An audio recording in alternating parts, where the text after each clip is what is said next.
everybody. Jeff Katz back with you. Hope you're all doing well. As we check back in here, previously on Arrested Development.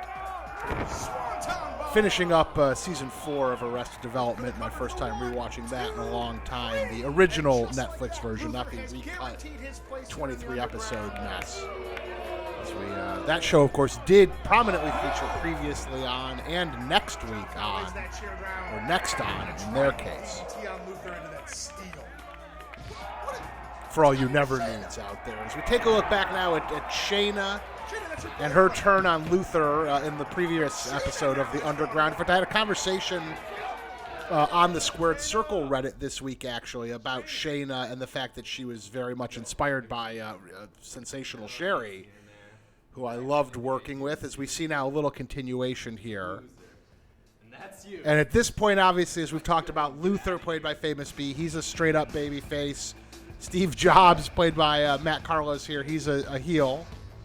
And that little affectation, the face rub, that's a slightly Bond villainish, little, slightly Ponce style. Ponce, a term not used nearly enough in heel wrestling promos. I want to say Regal may have done it once or twice back in the day, as we see our Fast and Furious It's All About Family, Crazy Joe Davola intro, but I would, if I ever did wrestling again, I would like to bring Ponce back at some form as a form of a dismissal, because it is a great word.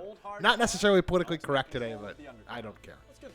So we take a look now. There's King, Nick Lovin, and he's going to set up Hayashi versus Dredd here. This, of course, Brandon Howard in his goth clubbing gear. Kind of Dredd just came from the Depeche Mode show, which I like Depeche Mode. I'm not but I'm sorry I had a chance to see Depeche Mode live at Madison Square Garden when I lived in New York, and I missed it.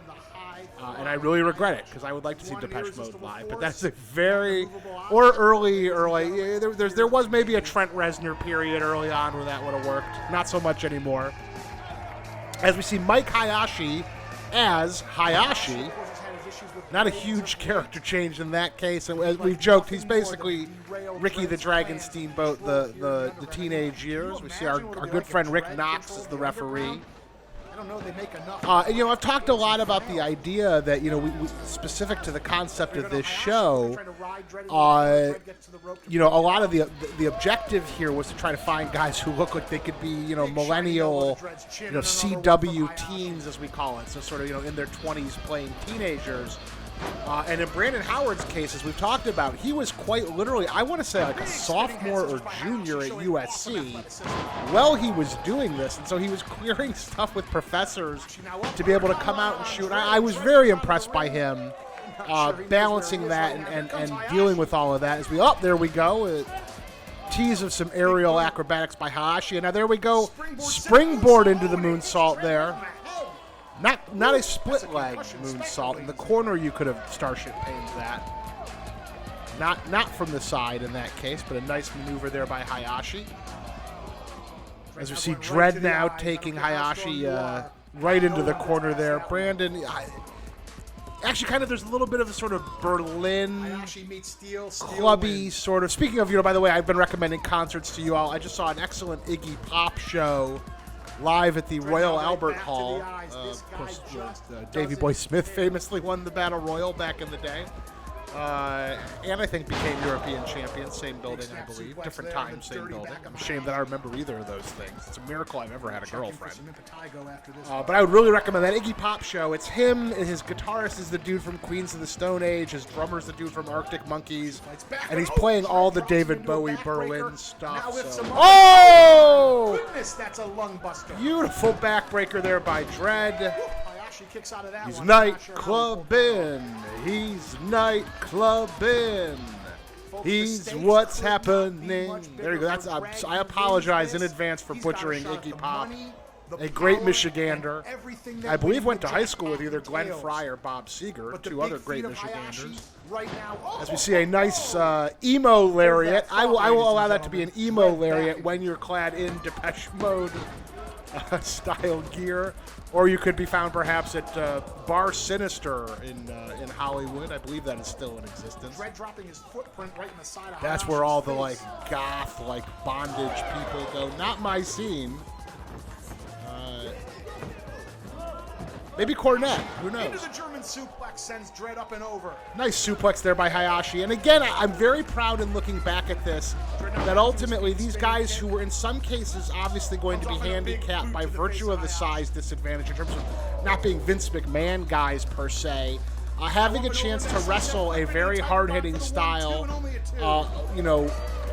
including power moves and such, that they would ordinarily not be booked to do against other guys. I think here, because everybody's generally the same size, I don't need you to work cruiser necessarily. This guy can work that flavor. And obviously the Young Bucks have a little bit of everything in terms of what they do. But I like the fact that as we look back at this, particularly the heels, they work as classic heels because the size thing is what it is. Oh, and now here comes Blades. And my voice just broke again. I mean, I'm really kind of ashamed when I hear back this color commentary that apparently my de facto go-to move, my will you stop or will you be serious, is to apparently let my voice go really high. And now 1600, a house of fire, southpaw there, and the crowd firing up. And I do enjoy the fact, looking back at this, 1600 legit got over. Again, we did the same thing we did with WRP, where the crowd knew what they were there for. Now, wait a minute, a little dissension in the ranks here between these two. Guys, can't we all just get along here? You're both baby faces, please. This is like in the comic books when superhero meets superhero and they have to fight at first only to realize they're on the same side and then team up and fight the bad guy. Same principle here. I wrote a book for DC Comics, Booster Gold. You can buy it on Amazon. You'll see the same principle there. You can clearly see my influences. They're not high class. I love My Dinner with Andre. It's a great film, but it was not an influence on my wrestling booking, quite to the level of DC Comics and the salad days of Vince McMahon and the Dusty Rhodes and the fine folks in the WCW. And so Dread not happy. He's out of the jackpot, and now taking it out on our cameraman. And those are not union cameramen. That's actually Jimmy, who worked with us on WRP as well. Great job. And we were able to port a lot of the camera guys straight over, which as a director, for shorthand's sake, to not have to teach them how to shoot wrestling by that point, because they knew what an incredible weight off your shoulders that was.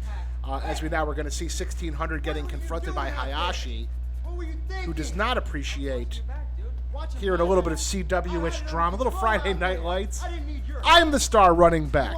No, I'm the star running back. And now one of them is in a wheelchair, if I remember that show correctly. I just remember the coach's wife was super hot.